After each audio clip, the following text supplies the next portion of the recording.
What's up? It's Joe here. My presentation is comparing the Frankenstein's monster to the Neuralink that Elon Musk created. And so, what is the Neuralink? The Neuralink is a type of brain computer interface, BCI. Um, it basically is like an artificial computer in your head, um, and it is like a translator that could read all your brain signals.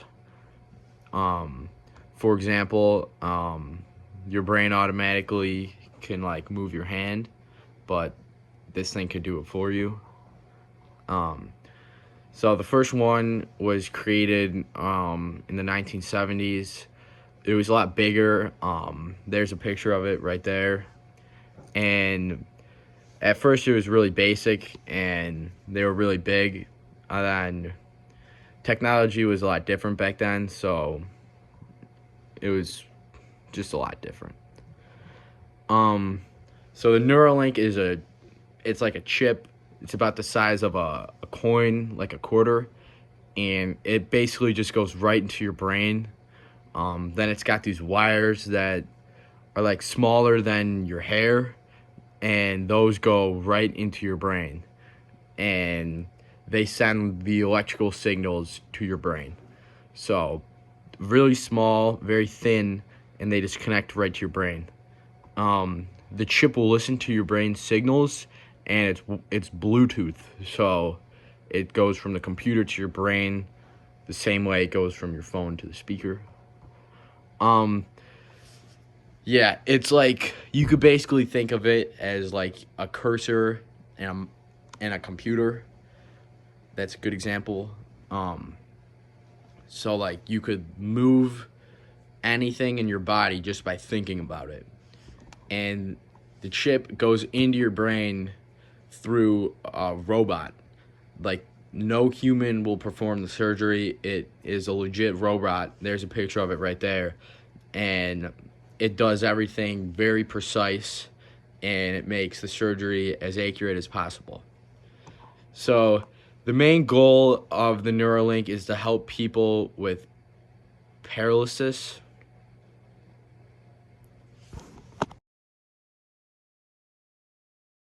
So the main goal of the Neuralink is to help people with paralysis. Um, so what that disease is you're unable to move any part of your body. You're paralyzed. There's many different types. It could be just one arm. It could be both arms. It could be a whole half of your body. It could be from the legs down. So there's a lot of different ways. Um, so what it does, again, it just sends signals to your brain so you can move your muscles. So there's been people, or I mean, they usually test it on animals, but it seemed to work for them. And it could also help them think better. There's only been one human to ever do this, and his name is Nolan Arbitraw. Um, his experience is he's the first human to ever have it. He's paralyzed from the neck down, and he's able to move one of his arms now. Um, he's he was able to adjust the software and everything to make it perfectly how he would like it. And yeah, it clearly worked for him, and he's doing a lot better now. But the scientists believe that it could help with many other things, such as hearing loss. So if you're deaf, if you're blind, vision loss. It could also be like partially blind, or you just have trouble hearing. And then they also say it could help with depression and anxiety, which I don't know. I don't think it would, but they say it could. Um, it could help with seizures as well, is what they want it to do. These are all future possibilities. They haven't quite got this yet. There are some concerns about this, though, obviously because it's a computer connecting to your brain. Privacy is a big issue. I mean, if this thing could almost read your mind and it's connected to a computer, it might be able to see your thoughts. Safety, long term, we have no idea because it just got into a human a couple years ago. So it's this could have really bad effects in 5, 10, 20 years from now. And then another issue is accessibility. I have no idea how that guy was able to get it. But as of right now, only people who are paralyzed can get it. And not everyone who's paralyzed could get it. Only like probably 0.1 of everyone who is. And it's still like testing right now. So pretty much nobody could get it. Maybe you get lucky and you could get it. The future of BCIs is very unknown. Scientists are still learning so much about this. They are trying to research and experiment, but this could have a huge impact on the future. And the most important thing to remember about the Neuralink and all other BCIs is this is still very new. So the creator of this is Elon Musk. He also created Tesla, SpaceX, some other things. He's pretty famous. He works for Trump too. So what I'm saying is Elon Musk is very similar to Victor Frankenstein, because both of these figures created a form of artificial intelligence. I mean, Frankenstein, the monster, basically is just a robot, essentially. And they both created this with good intentions. So obviously, Frankenstein, he wasn't trying to create this monster to kill everyone. Elon, he's just trying to help people out, but it could have a really bad effect. And another thing to know about the comparison between those two is Frankenstein was also trying to create his monster just to be a friend as well. The obvious problem with both of these is they're created by a man and they're both robots, which is not good because robots can kind of think, not really, but they're nothing like humans, obviously. So a big problem with that is like when humans get upset or angry or emotional, we're able to control our emotions, or at least most people. The monster, however, had very poor thinking and decision-making skills leading to the murders. So who knows what could happen with the Neuralink if somehow you make this thing upset and it's in your brain. It could somehow result like the monster. I don't think it would lead to people killing other people, but still something to think about. We saw how badly it went with Frankenstein's monster. I mean, he had great intentions, and people got killed, and ultimately the monster killed himself.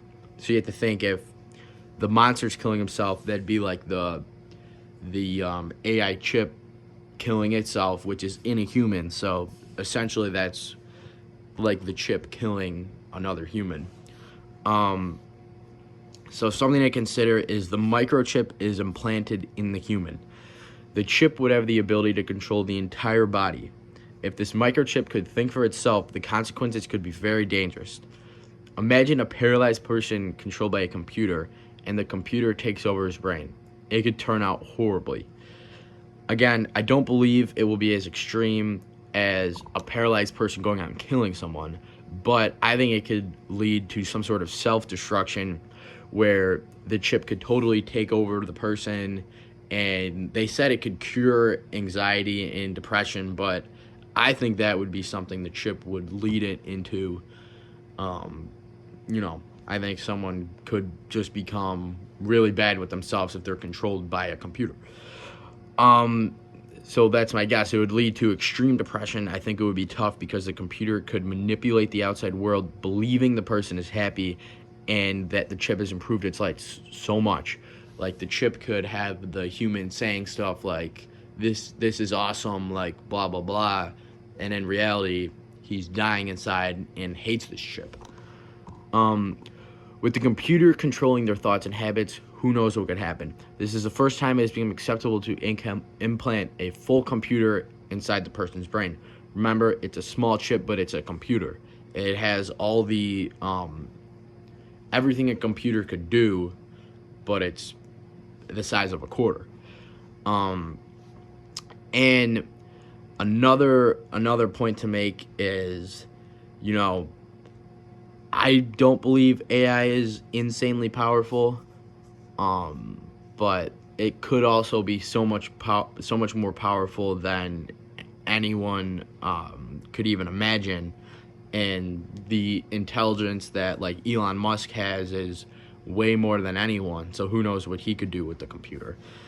And we already know AI has access to just about every fact in the world, whether it's sports, history, science, whatever. But we don't know if AI completely has human tendencies yet. Can it really think for itself? We don't know. Can it get upset? Don't really know. But it is a great resource. But if it gets too powerful, it could end up being something awful. In Frankenstein's case, the monster could think for itself, and it chose to become evil. If the microchip ever decided to become evil, we would have no idea what it could be capable of. We simply have no clue what the long-term effects will be. Elon created this chip to help people with disabilities. Both Elon and Victor share a curiosity and knowledge that is remarkably similar. Elon's understanding of computers is something most people can't even comprehend.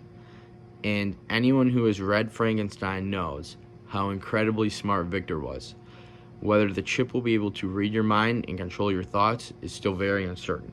From my research on this project, I really realized how similar these two guys are. Lastly, Victor's monster was unable to reproduce. I think that could have been very scary, whether if it was with another monster or a real human. It could have made like a half and half or something. Now with the microchip, it's really hard to speculate on what could happen if somehow a guy with a microchip and someone else reproduced. How the child will turn out, never know. If he has any birth defects, or even longer term, if he'll have a normal childhood. Will he be like making friends, that stuff? And will he eventually need the microchip to function? These are all questions that we have absolutely no idea to. Finally, there is no solution to the Neuralink.